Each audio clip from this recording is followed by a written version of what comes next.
Well, welcome to another episode of the Business is Mission podcast. I'm here with a new friend, Chad Hufford. So, first of all, Chad, welcome to the show. Mike, thank you so much for having me. It's a blessing to be here, and thank you for the opportunity to No, we encourage your appreciate it. audience. And I have to tell everybody how we got connected. It was really a God thing. I was one of the podcasts I listen to regularly is put out by a friend of mine, Tim Winders. It's called the Seek, Go, Create podcast, and he's a master podcaster. And Chad was a guest on his show. I don't know, 2, 3, 4 weeks ago, whenever it came out. A good episode, really helpful information. And I thought, I'd kind of like to get this guy on my show. I like where he's coming from. He's got a good way about him, good background. And that next week, somebody that reps for you, Chad, contacted me and said, "Hey, would you like to have Chad Hufford on the show? And would you like to know more?" I said, "No, I'd like to have him on the show. I don't need to know more. I've heard him. I know his story. So I'm really excited to have you." Quick background, I'll let you tell your story. So Chad is a wealth manager. He's a financial planner based in Anchorage, Alaska. So for those of you who haven't been there, like me, you can only be jealous of what it must be like to live there. And Chad will tell you it's not all peaches and cream, but there's a lot of goodness there, and I know he likes it. But from Alaska, grew up I guess your dad was a financial planner, He, financial manager of some kind. yep, he was in the financial industry, so I grew up in this. Absolutely. So he taught you, and so you brought it into your adult life, and now you've got your own practice, Veritas Wealth Management, and and I'll put all this in the show notes, guys. So if you want to get in touch with Chad, which I hope you will, that you'll be able to do it. But the one thing I wanted to point out is Chad's written a book that was published just about a year ago, Mhm. called Forging Financial Freedom. And I'm going to ask you to tell us a little bit about that. But that's my introduction, Chad. I'm not going to tell any more of your story. You tell us your story. If you get to know us and we're getting to know you, what is important for us to know about you beyond just those bullet points I rattled through? Well, first of all, I appreciate that introduction. And I did. I grew up in the financial industry. I grew up talking about money, and I thought that was normal. And I've realized as I've gotten older, I realized very soon, even in college, that a lot of my friends, like money was not talked about in their home unless it was a problem. So it was Mm. only brought up under negative circumstances. And it's no wonder that people have a tendency to either bury their head in their sand and ignore money or allow money to control them because we don't often have a healthy relationship with money. Money is just a tool. There's a verse in the Bible often gets misquoted saying money is the root of all evil, but it's not. It's the love of money. It's or basically what that verse is saying is like you are to be a steward of money, you should manage it so it doesn't manage you. Hmm. And I just thought it was normal to talk about money. And before Dave Ramsey, I know you and I are both familiar with Dave, but there was a guy named Larry Burkett, and he had a wonderful ministry called Crown Financial. It was all about stewardship. And as a young kid, we grew up listening to that radio show, and I I thought it was child abuse. I'm like, really, we're going to learn about budgeting? Like I'm 7. I don't need to know this stuff, but it was just a part of our life. And here's what I found out at a very early age. I saw when people start stewarding their finances, when they start using God's money in God's intended purpose and God's intended way, it doesn't just stay in that area of their life. As a ripple effect, that discipline, that intentionality has a ripple effect into everything that they do. And I had the blessing of watching my parents, my dad especially, teach these classes in our church, local churches and community. We saw lives transformed by stewardship. And even though I went into medicine, that was the direction I was headed. I have a degree in biochemistry. I was on the path to becoming a surgeon, and God redirected me. And I thought surgery was going to be my way to help people live a better version of themselves and pursue a life of more abundance and freedom. But God has given me finances as a way to do that. And I'm just so grateful for the way I grew up, not just being taught it, but being modeled, because I believe more is caught than taught. Well, I think a lot of us can identify with what you just said about growing up in a community where people didn't talk about money. Parents didn't teach their children about money. I still don't. And we see it in today's next generation coming along. They don't understand how money operates. That's part of why, not to sound political, but it's part of why they come out of college with these massive debts on their backs. They didn't People can say they didn't know what they were doing. I don't think that's an excuse, but I do think it's a contributing factor that there's this financial illiteracy that is as damaging as not being able to read is not being able to know about how money works. So I appreciate where you're coming from, and I think a lot of our listeners will say, "Yeah, I kind of grew up that way too."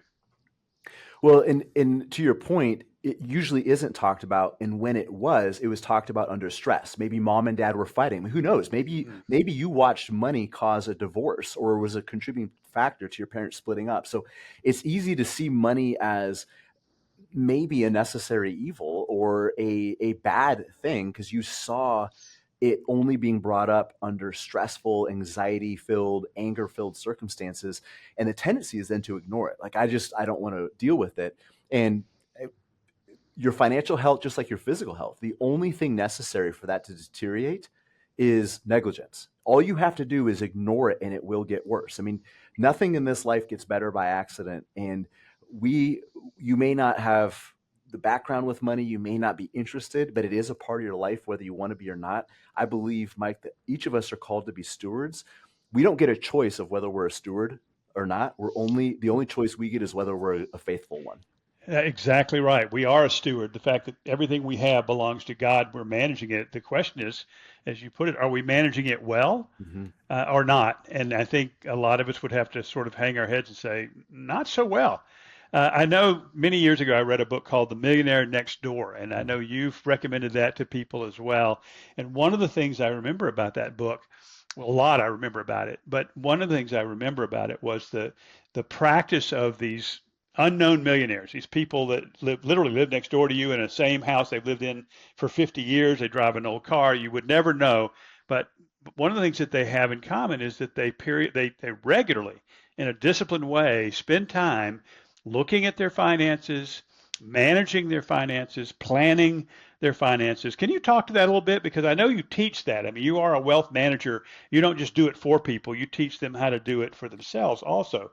Talk to that idea of just being a good steward, managing this wealth that God has given us, doing it well. I think it comes down to having a plan, and you said that these millionaire next door, the folks we work with, Mike, they're blue collar millionaires. We don't work with only blue collar, but we have a lot of cops and firefighters and plumbers, electricians and welders and oil field professionals, and they dress in Carhartts and plaid shirts, and they're not out there dressed with a nice suit and driving new fancy cars. They're regular, ordinary people. But what you said is critical. They regularly do what most people rarely do. And that's what sets people apart. Some people will try a budget every now and then. Some people will put a few bucks out there towards the future or pay a little extra on their mortgage. But these people have a plan to do that with regularity. And just think about it from a fitness standpoint. You don't get in shape by visiting the gym on New Year's, the day after New Year's, and working out for six Driving hours. by and Yeah, waving at people. Yeah. yeah. And I mean, we talked to people who, they're like, "Do you have a budget?" I'm like, yeah, we wrote down a budget. We haven't looked at it in 6 months. Like, it's like having a diet that's written out and sits underneath a box of Krispy Kremes. Like, it doesn't work if you don't execute it. So having a plan, like nobody wants to live in a house. Nobody would buy a house if you knew it was built without a blueprint, but yet we build our futures without one. And what I Hmm. mean by that is very few of us have a plan to intentionally align our actions today with where we want to be in the future. And I think that's important in every area of your life, in your marriage, in your parenting, if you own a business, in your ministry. We just happen to do that with finances, creating a blueprint, a plan that guides people's saving, investing decisions towards future goals. So they're acting on a strategy and not reacting to the crazy world around us. I've watched this over the years, and I just turned 70 a few weeks ago, so I'm thinking from a different perspective than a lot of people. Some of our audience are much younger than me, and so they're like, "Yeah, I'll get to that." And I can tell you from my perspective now, you don't just get to it. You better get to it now. It's not weeks and weeks and weeks of your life. It's a few hours here, a few hours there. But you used a term, and I think it's the right word. You talk about going to the gym, but to me, it's all about discipline, and not in a burdensome, legalistic. You do it because, or God will get you kind of discipline. I mean, discipline is a fruit of the spirit. It's another word for self-control. And so a disciplined approach to me seems to be the secret. Why is it And I'll ask you specifically about Christians because most of our audience are believers. Why is it so hard for believers? Well, you would think that the people of God would be wiser than the people of the world, but we're not. We're not any better at it. Why is it so difficult for us?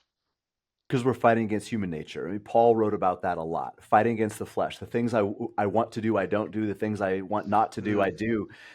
We still have that. We also have the pull of society around us. If you read through First Corinthians, I don't know how many times Paul pulls the Corinthians audience back to their identity. Do you not know that you have the mind of Christ? Do you not know that you are the temple of the Holy? He has to remind them who they are because we get pulled by the influence and the weight of the world around us. And to your point, Mike, I think it's so destructive that too often we behave with our finances. We act in our finances the same way that the world does. And then we get frustrated and we're getting the same results that the world does, living paycheck to paycheck, buried in debt, um, fighting with our spouse, being frustrated and scared about what the future brings.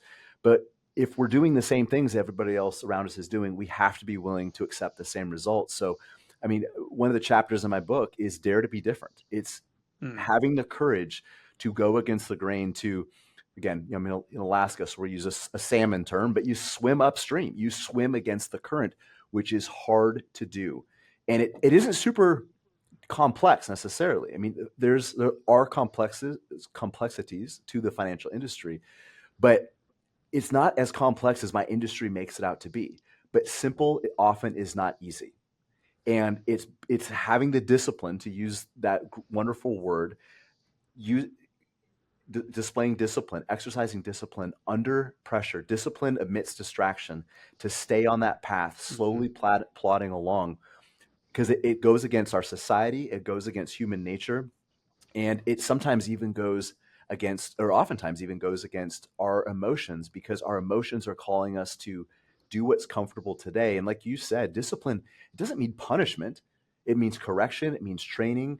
It means to become better in many different senses. So sometimes that might involve corrections.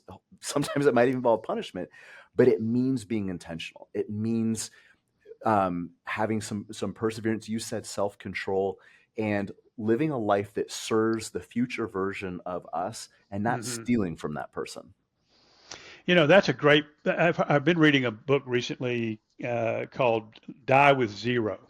Hmm. You're probably, if you're familiar with it, he taught. It's got a lot of things in it that are intriguing and a lot of things that I don't agree with, but he made the point you just made that the don't steal from your future self, and that's what many of us are doing. We're not stealing from God. I mean, we may be, but we're really stealing from our future life, our family, our kids, our grandkids, not just in terms of wealth, but in terms of the quality of life we may or may not be able to have because we didn't choose a disciplined path now. Is that you see that as a common issue? Absolutely. And like I said earlier, nothing gets better by accident. Like if you don't maintain your car, it's not going to drive better. If you don't maintain your house, the paint isn't going to get brighter, the carpet's not going to get any cleaner. Everything worth having in this life takes disciplined maintenance. Our finances is no different. So again, the only thing necessary for our finances to deteriorate is negligence. Mm, However, if we have a plan and a strategy, and Jocko Willink, retired Navy SEAL, wrote a book called "Discipline Equals Freedom," and it's a phenomenal concept. It's not a faith based book, but there's some great faith based principles that discipline directs our energy so it produces something going forward. You think about, light from the sun, it might warm things up a little bit, but if you take a magnifying glass and focus that, I mean, that's all a laser is. It can cut through metal if you focus that energy. But a lot of times we don't have that focus. We're just again, we're reacting to the world around us much like everybody else. And I believe we are called to something greater.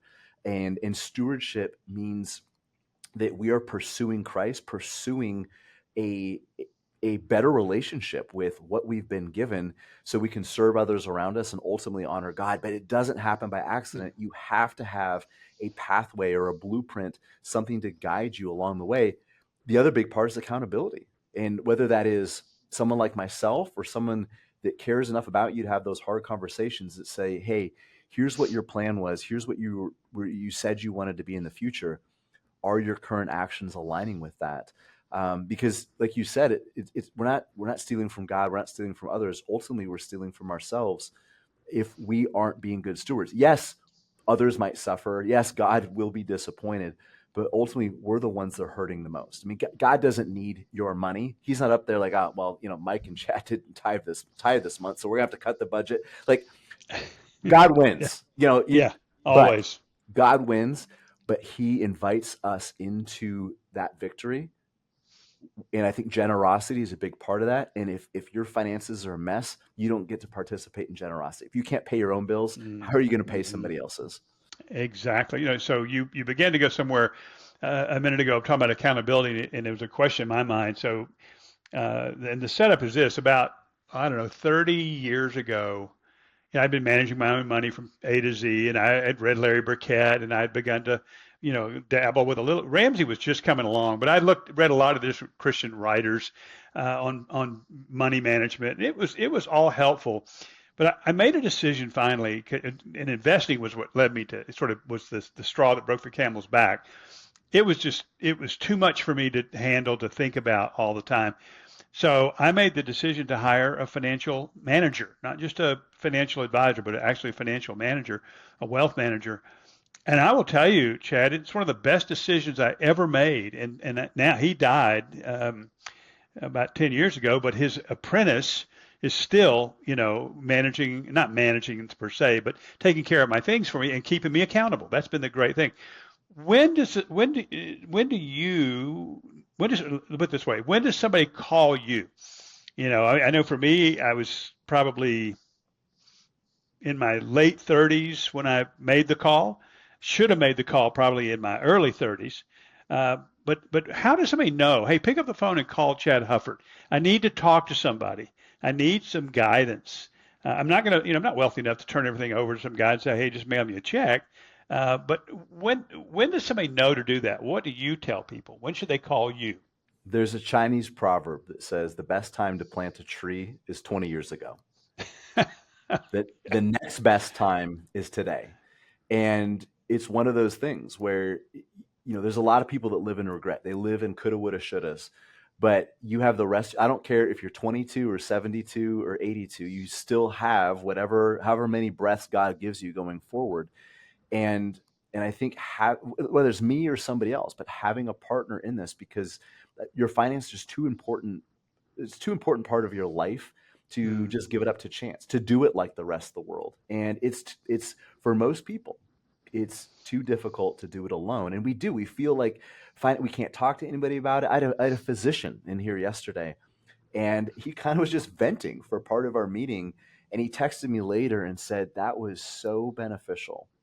It was cathartic. We didn't even really talk about money. It allowed him to mm, just share some of his frustrations about money and planning.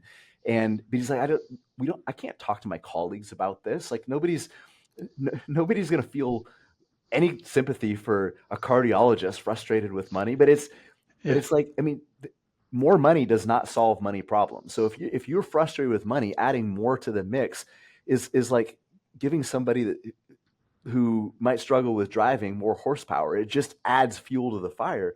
So your your ability to be in a community with people and do this together. I believe finance is a team sport. So it doesn't have to be me, but find people around you today that want a life better than what they have right now, that want to leave a dent in this world, and mm. want to steward finances and use God's money God's way. So it's not I mean, clearly it's not an admission of I have a problem. It could be, but for most people, it's probably just I need somebody to walk with me on this journey.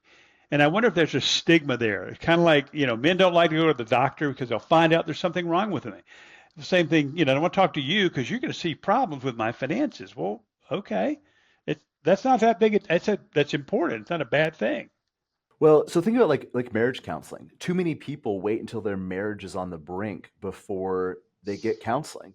Now, the best athletes in the world have coaches. We watched the Olympics last year, and my kids are big football fans.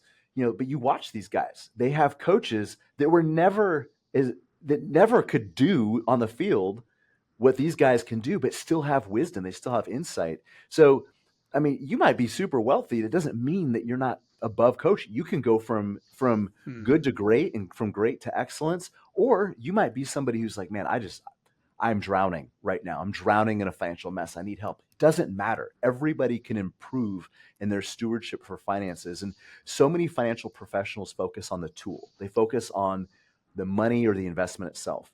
We really focus on the individual, helping the tool become a better manager, helping the individual become a better steward, helping them operate the tools already in their life better, whether it's a 401k, whether it's a budget.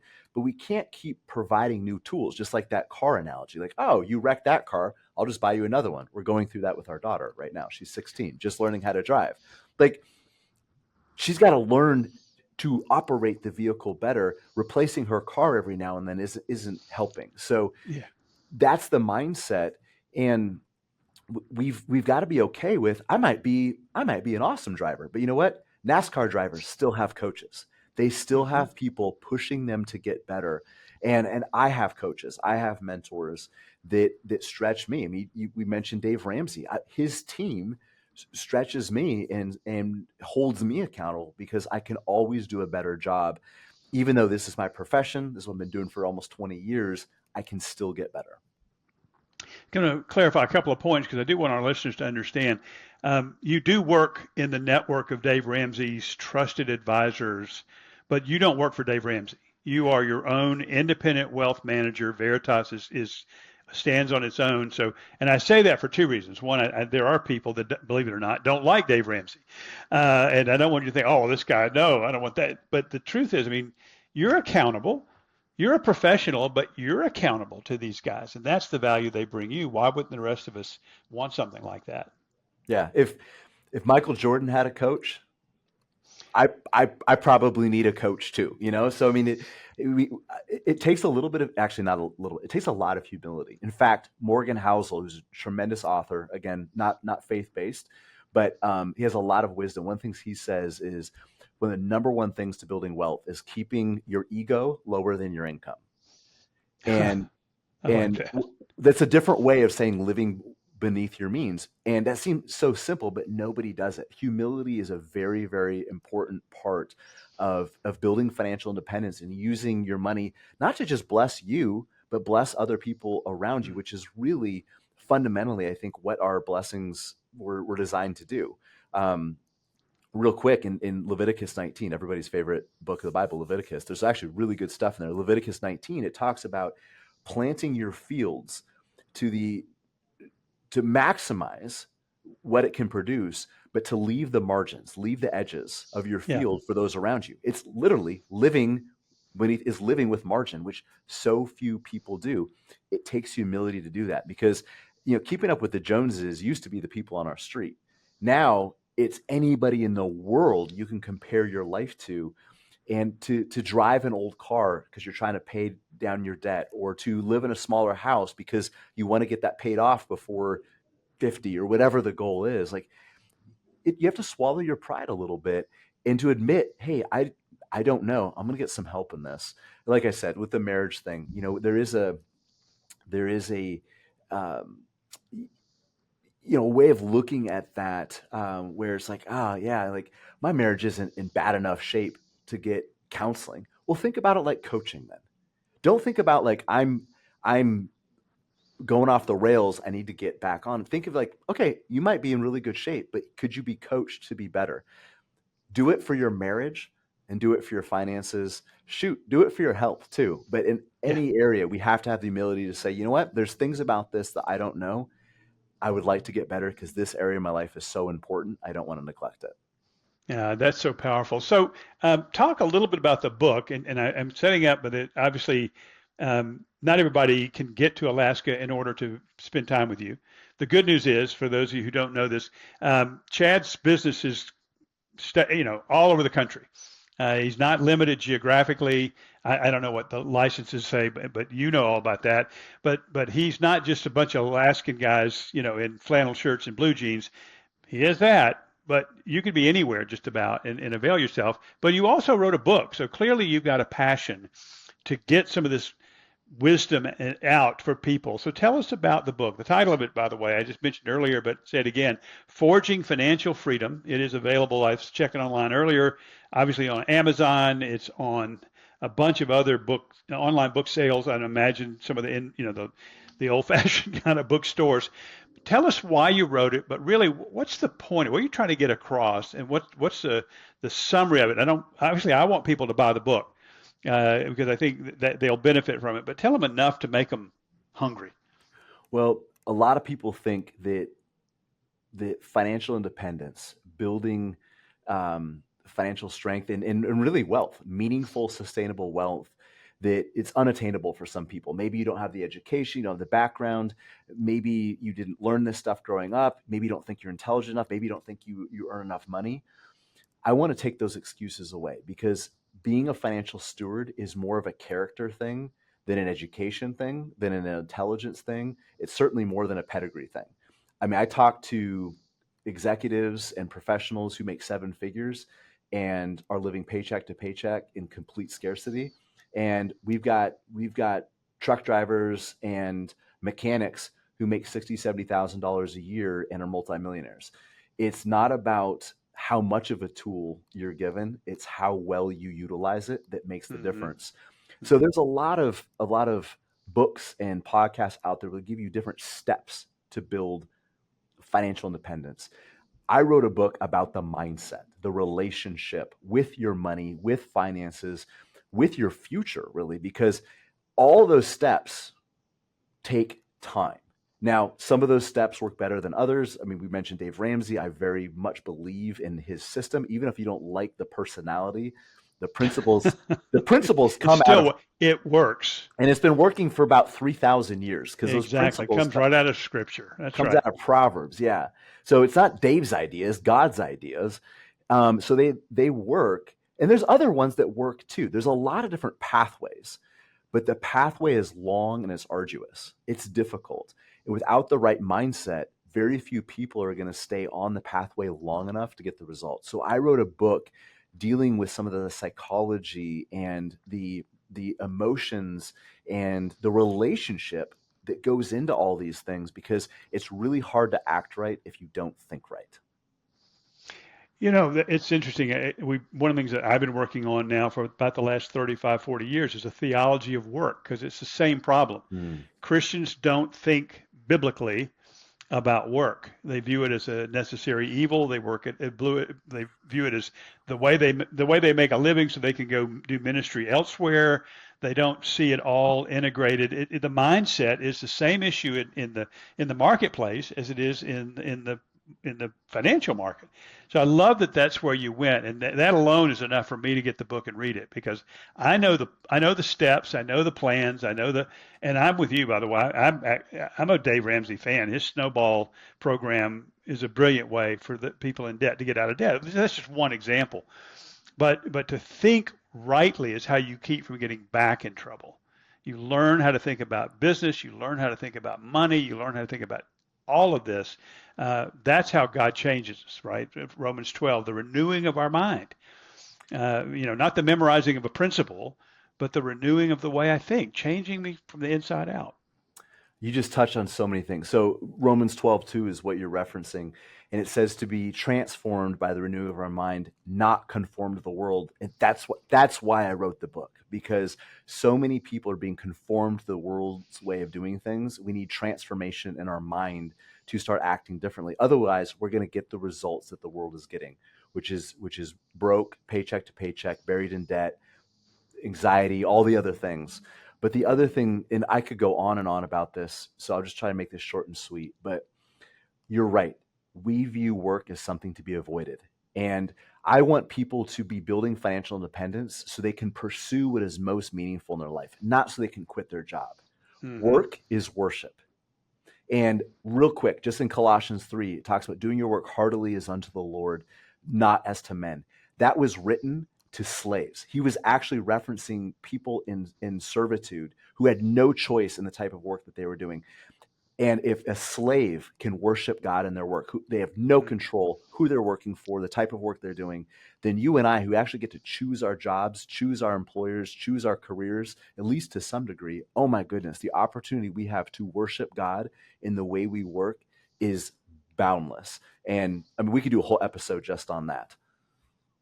Well, maybe we will. Maybe we'll get back and do this again sometime. I want to get to an area that's pretty particular to our audience. As uh, this is global movement, business's mission, and you're aware of it, and you believe in what we're trying to accomplish. No, absolutely. Using business, just what you said, as an avenue of worship, as an avenue of service, as an avenue, frankly, sometimes to take us where Christ is not named, to unreached people groups of the world. I mean, it's a global thing. And I was mentioning to you before the show started, and I want to go back and just bring this up for the sake of the audience. With BAM Global, which is one of the organizations that I've worked with and very close with, we began looking at the business's mission community around the world. These are a lot of nationals are involved in their own home country, but there are a lot of expats that are going overseas and starting businesses, and it's truly a beautiful thing. It has been an amazing thing to watch grow over the last 35 years. But something that we began to notice is that there was a lot of pain in the lives of the people practicing BAM. They were already in a hard place. They've left home and hearth and all of that, and that's painful enough. But what we notice is with the things that are going on in their lives, there's really nobody to help them. There's just mission agencies have member care professionals that travel around the world and provide coaching and counseling in many areas. Some good, some better than others, but it's out there. There's not much like that in the world of business's mission. So we did. I'm talking a lot to get to a question I really want you to run with. So it's a long snap count, but we're going to get there. So we started doing some surveys to figure out where are they hurting. I could guess, you could guess, but I really like people to say, here's where I'm hurting. And the list there's about 17 or 18 things on the list, but the top three were very revealing. One was isolation. And they're far away from family. They're far away from their church. They're far away. They're just out there, right? So isolation was one. Connected to that is loneliness. Even if there were people around them, the people doing business as mission, people don't understand them. They just think of them as they're weird. There's something wrong with them. So they were lonely. But the third one, no shock here, you know where I'm going. The third one was finances. And they weren't talking about their business finances. They were talking about their personal finances. And it was a major stressor, a major stone in their shoe. It was just terrible, and leads oftentimes to their having to come home. So their whole mission gets scrapped because of the things we're talking about. Just not that they don't have enough money, they just don't manage money well. So I want you to talk about that. And I know, again, it's a whole nother Oprah, and you could go forever on this, but if you were talking to, if I gathered some of my friends, 20 or 30 of my closest business mission practitioners, and you know that many of them are struggling with just the same thing, what would you say to them? How would you coach them? Well, most people don't have a plan for running out of money every month. But do you have a plan not to? Most people don't have a plan to run out of money every single month, but very few people have a plan not to. And you call it a budget, you call it whatever, but it goes back to this intentionality. And what you said is so people feel lonely, they feel isolated as missionaries, but I think people feel lonely and isolated in their finances. I mean, we talked about this guy that came in yesterday, this physician who, I mean, from the world standpoint, I mean, guys, he's absolute brilliant guy, very successful, but felt lonely. He's like, I just needed somebody to talk to about this stuff. Somebody that saw me as an individual more than just my accounts and my money and things like that, but saw me to hear my hurts, my fears, and also my dreams. Like, that's so important. And so I think what you're seeing is normal. It's just because that person is more isolated, I think it maybe intensifies that. But one of the things you said like struck a chord with me, that their mission gets compromised because of finances. I think most people, whether you see yourself in ministry or secular, well, I don't care if you're a barista or if you're a pastor or if you're a welder, I believe we're all on a mission. I think a lot of our missions here on earth are compromised because we don't manage money well. It ends up controlling us. So I think for a lot of people, the most basic thing is, I mean, I work with people building 30-year plans. Yes, that's important. But if your 30-day plan is a mess, you cannot even, well, you can still start to build, but your 30-year plan won't get aligned if your 30-day plan is still a mess. So have a plan to not run out of money every month. It goes back to that basic principle, having your living, your means below your income. That's absolutely essential. If you're not doing that, pretty much no other financial planning matters. Okay, so number one, and I want to, I don't want 20 of them. I mean, I do want 20 of them, but I won't have time for that.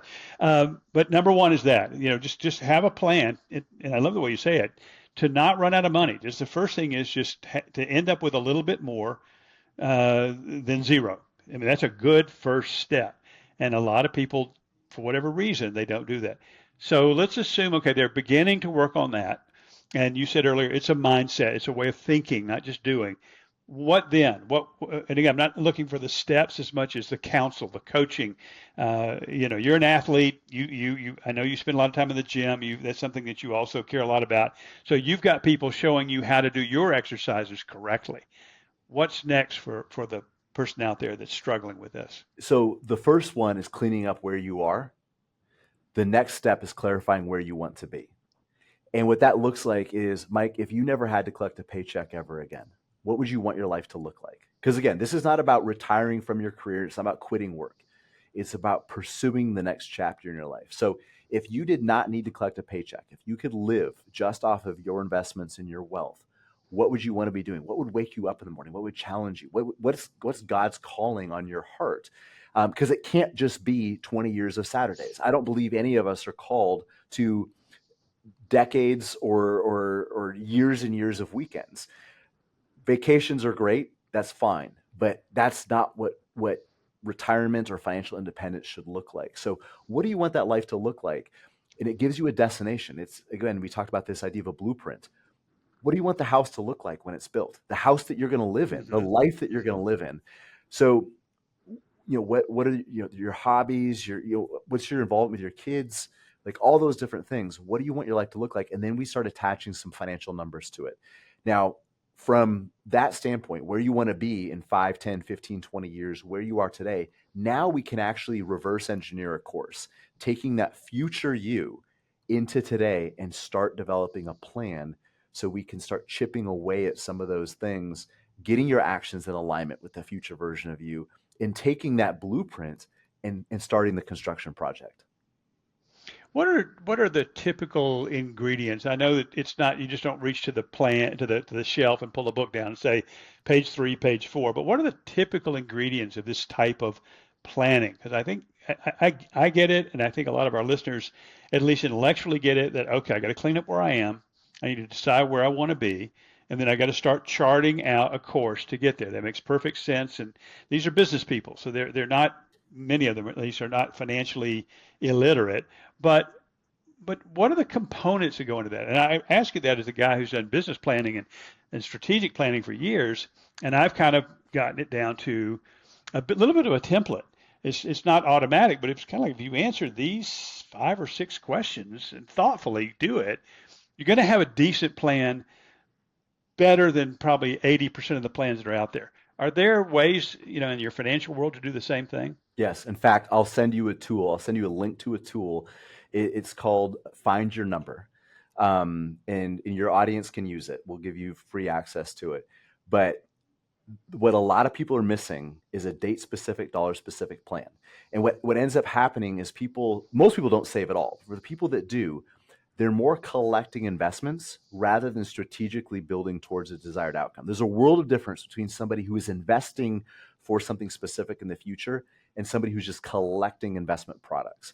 So when I say a date specific, dollar specific plan, this is what I mean. At a point in the future, could be 5 years, 10 years, whatever, I don't care. You're going to pick the date and you're going to pick a dollar amount that would give you the freedom to live comfortably without a paycheck and pursue the life that you believe God is calling you to. Everybody's number is going to be different, and you might be off a little bit. It might start with an educated guess. It might start with a fairly arbitrary guess, but the point is having something, a dollar specific, date specific goal in the future where you can aim all of your tools at and say, okay, this is where I want to go. And then you iterate that plan as you go, because my goals 5 years ago for that are different than they are today. And you just revise, you update the plan, you recalibrate your course. But having a date specific, dollar specific plan for your finances is vitally important. Almost nobody has that, because there is an actual number, your number for financial freedom, and that's what this tool will help you get. Hmm. But if I ask people how much money, Mike, would it take pretty much exactly for you to live comfortably without a paycheck for a very long time? Almost nobody knows that answer. Most people don't even know what they need next month to live comfortably without a paycheck. Wow. So, all right. So I'm looking at this and I'm thinking, all right, there's a trap here. Now, you're not laying a trap, but there's a trap for people because if they listen to you and don't really get where you're coming from, they think, oh, you just mean saving up for retirement. So I can go play golf, I can go live on the beach, I can do whatever. I don't think either one of us believes that retirement is not working or being productive. Golf is great, no problem. I mean, I don't know if you play much golf in Alaska, but maybe with an orange ball. But I think so many people, particularly in the West, think this number you just talked about. I'm going to save up, I'm going to have that number. I can quit my job, and I'm home free. And I will tell you from my own experience, when I was first married, we lived on Hilton Head Island, South Carolina, which is a big time retirement community. Back then, they used to publish whatever hot dog, whatever high level military brass or high level corporate exec was moving and retiring to the island, and they would publish it in the local paper. And a friend of mine said, Mike, put a pin in your calendar that Joe Blow retired on this day, moved down here. He'll be dead in 6 months. Hmm. And I thought, are you kidding me? Well, he was the guy that told he was dead right, no pun intended. He was absolutely correct. The guy he'd be gone. His wife would live on, but he was gone because he'd not found a purpose. And so I retired from my company. We sold it a year later, but I started working. I retired retirement was my exit term. I left on Friday. I started a new company on Monday because I love what I do. Why would I not want to do that? Plus, I stink at golf, so that's never been a temptation. But I know you're not talking about that. You think differently because you think differently about money and planning and the number. And then you used a phrase. You say, to be able to do whatever you think God is calling you to do. Talk about that just a little bit, because I want to make sure that our audience gets this, but that sometimes there's a tendency to think, oh, they're just talking about retirement and I'll never retire. Well, that's not what we're talking about.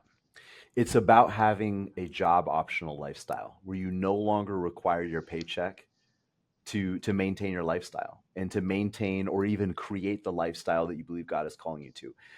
God is calling each of us to some sort of meaningful pursuit. I know what part of yours is, Mike. I don't know what all of it is. I know a lot of what mine is, but you have to have meaningful pursuit. And what I see is different. People don't necessarily die. I mean, sometimes we see people retire, they work, 40 years, they retire on a mound of money and then die on that same mound of money a few months later. But what I see a lot more often than that is people stop living. Hmm. And they stop pursuing things. They start getting comfortable. Comfort leads to complacency, and that leads to compromise. That's the trajectory. And the people who are ambitious enough to no longer need a paycheck to retire are the worst type of people to not have meaningful pursuit. And it can't just be meaningful. It can't just be like, oh, we're involved and we teach some Sunday school and all that. Like that might be your thing. That might be fine. But it's got to be something that challenges you and that stretches you, that makes you a little bit uncomfortable. There has to be pursuit.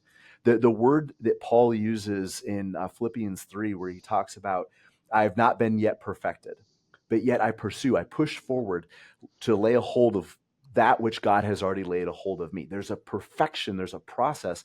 The Hmm. word he uses to pursue is the same word that you could use of a cheetah chasing down a gazelle, a pursuit of prey. But there's an intensity to it. It isn't just like, oh, this is cool, this is nice, I enjoy this.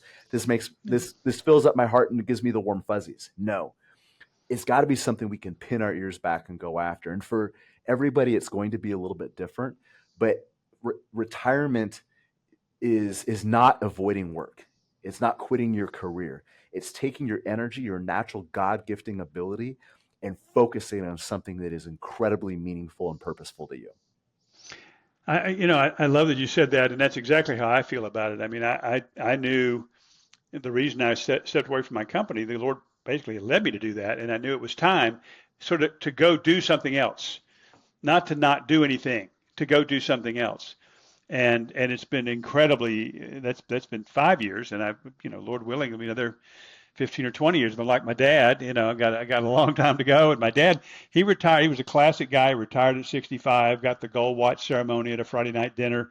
On Monday, started his own company, doing Mm. exactly the same thing. It just I always admired that. I thought, okay, that's. But this time I said, why are you doing this? Just because I want to. And what a great answer. So.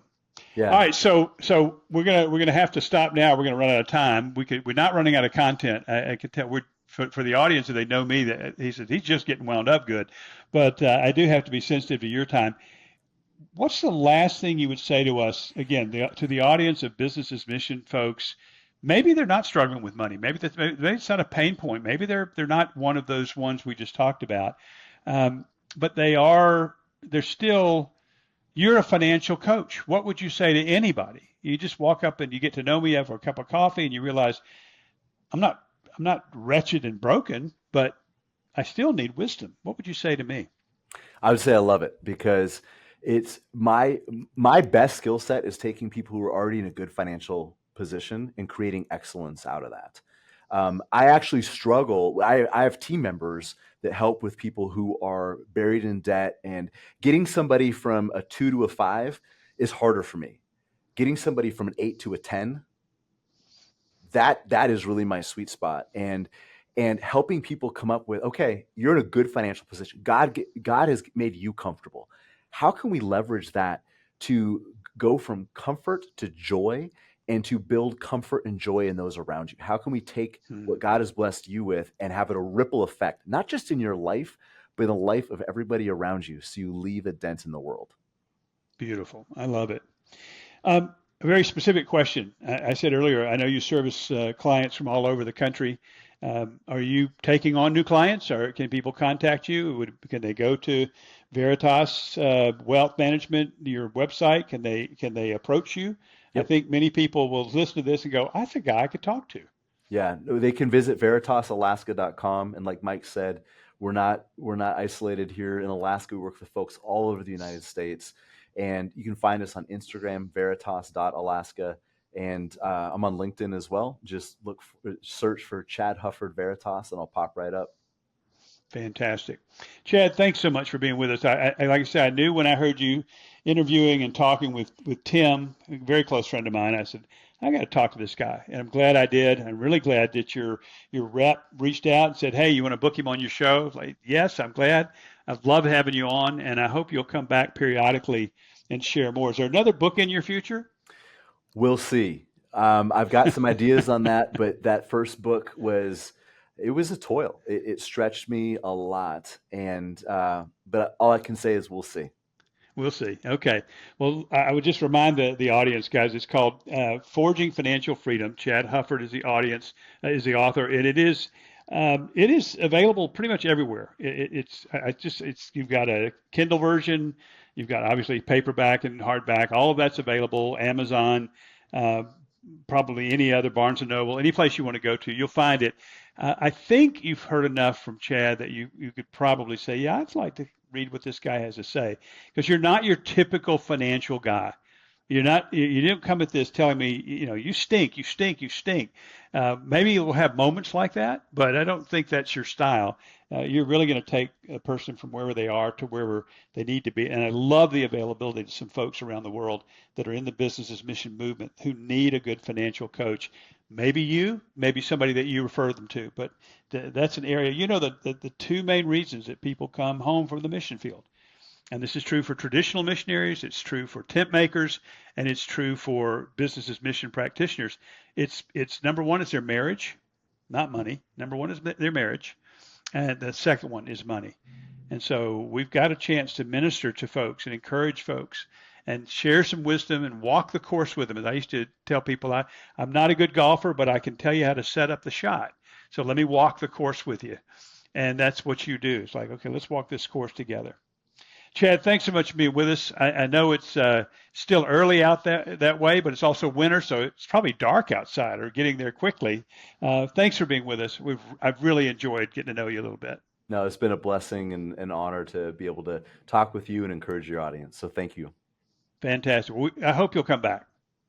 I hope so too. Sounds good.